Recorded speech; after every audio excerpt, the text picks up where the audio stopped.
everyone, welcome back to my channel. My name is Liliana, and on this channel we discuss history and literature related topics, so make sure to subscribe if that interests you. The title of today's video is I majored in the humanities, now what? And I made this video because after making the video from last week, which I will link in the description at the end, I was just really thinking about majors and how students can pick different majors and combine different areas of study in order to get the best experience possible from university, in order to formulate that dream career. I was thinking about how basically all of the majors / minors that I have are ones that are considered useless. Several people may think that I'm wasting time and money in getting these majors and pursuing these fields. And so that is why today we are going to be talking about the purpose of humanities and to do if you're majoring in them and you feel judged by society. So first off, let's start with a basic definition. According to Britannica, humanities are the branches of knowledge that concern themselves with human beings and their culture. Google lists humanities subjects as art, philosophy, sociology, anthropology, psychology, social science, history, literature, economics, culture, geography, linguistics, among others. So from this we can see that humanities has everything to do with humans and with what humans do and how they interact with each other. This is important, right? It's important to know about your own species, why they do what they do, the things that they value and the things that are important to them. It is valuable to study the things that humans have created, like art or writing or music, and understand what led them to create those things, what events in their lives or in their societies caused them to express themselves in such a way. But when we look at this list again, something seems kind of off. We almost have two categories of humanities. On the one hand, we have the humanities that are considered acceptable by society. And when I say acceptable, I mean acceptable as a college major. Psychology, law, economics, politics. These are all humanities, yet they seem to come under less scrutiny than the other more artistic types of humanities, such as literature, philosophy, religion, visual or performing arts, archaeology, and now history. Why does this category fall under less scrutiny than this category? Is it because we live in a technological society where arts and artistic expression are looked down upon? Is it because the ones in this category are considered professions, whereas the ones in the other category might be considered hobbies? Or is it because of capitalism, where these humanities are considered marketable, efficient, business-worthy, and the others are considered to be time-consuming, elitist, or impractical? And the answer to that, I believe, is all of them. Modern society requires things to be worth their while, and if it's not making money or serving a purpose, then chances are we don't need it. People who have jobs in psychology or politics, law, and economics are all doing something right now that is helping someone or improving something. But by this argument, art is just sitting there as a decoration. So now that we kind of understand the logic between why some humanities are valued over others or why some aren't valued at all, let's talk about the benefits of majoring in the humanities. When you major in the humanities, you gain insight into the broad and distinct views of people from multiple walks of life. This gives you a very particular and specific understanding of why people are the way they are and what caused them to be that way. And yes, it makes you more marketable for potential jobs, but I'm not going to talk about marketability in this video because I don't believe that the value of someone or something is based on how much money it makes.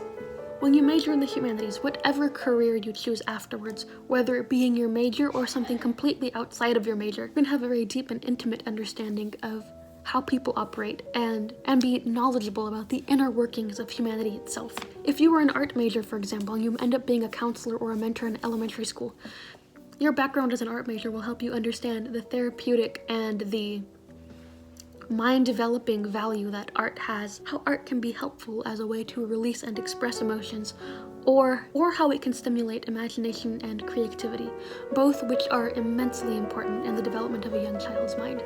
And if you were a gender studies major and you end up working in corporate, you're probably going to be one of the few people there who understands how gender roles have operated historically and how they operate now. You want to give that advice to the marketing team, and you guys will probably have the best advertisements for your product. What I'm trying to say is, majoring in a dead field, it just means that you're equipped with unique skills to succeed in life. Another example, in my high school we had one Latin teacher, and let me tell you that those Latin classes are indeed dying. But I have a friend from high school who is studying to enter the medical field, and she tells me now that she wished she had taken Latin in high school because then it would be easier for her to memorize various medical terms because most of them are in Latin. As one of my religion professors once said, how can you say that religious studies isn't important when over 2/3 of people in the world have some sort of religion? How can you say that art is not important when before writing, our early human ancestors only communicated themselves through art and hieroglyphics? And for those of you who plan to get a job that's very specifically in that thing that you're majoring in, good for you. I'm proud of you. We need more people like you because it really is stepping out on a limb to major in something that a lot of people think is dumb and go through with it and make a career out of it. I can't tell you how many people have thought it was dumb that I was majoring in history, and they think that history itself is dumb. But how is history dumb? It's one thing to say that you personally don't like to study history, and that's fine, but how is history in itself dumb? It does not make sense. It does not compute.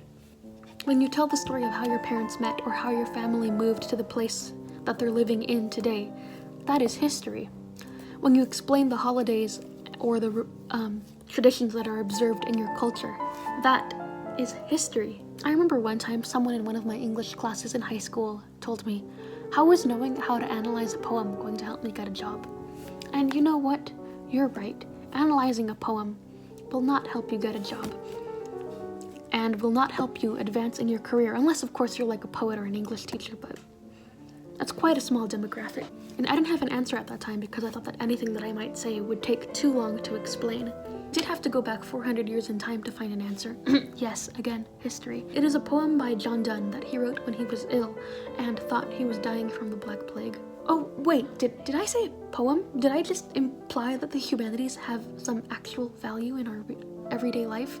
Yes, I did. So, to answer, how will knowing how to analyze a poem help me get a job?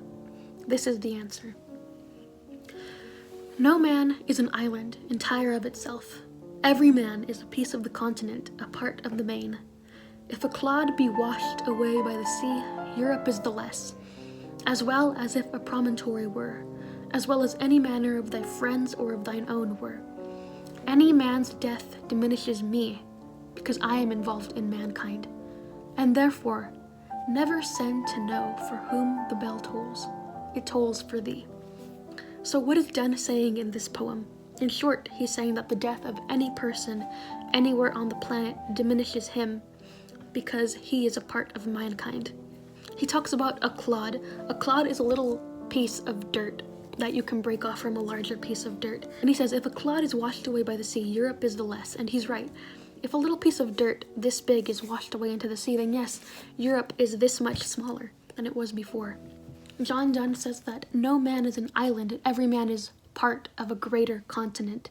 He says that he is involved in mankind, he is a part of it. So when the bells ring for someone else's death, it's ringing for him too, because they too were a part of him. I think is the true value of the humanities, all of them. The humanities allow us to see that yes, no one is an island.